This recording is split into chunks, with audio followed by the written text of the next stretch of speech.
Hello viewer, we are using the designs, creating the new pictures. So let's explore the new shapes.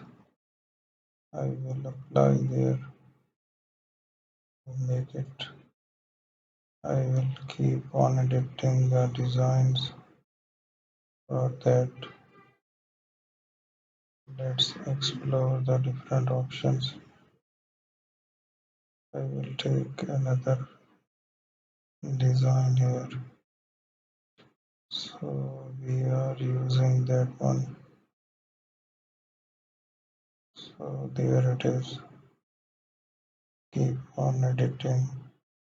Let's find that shapes. It's a sequence of these shapes and you can generate it easily. Thank you for watching.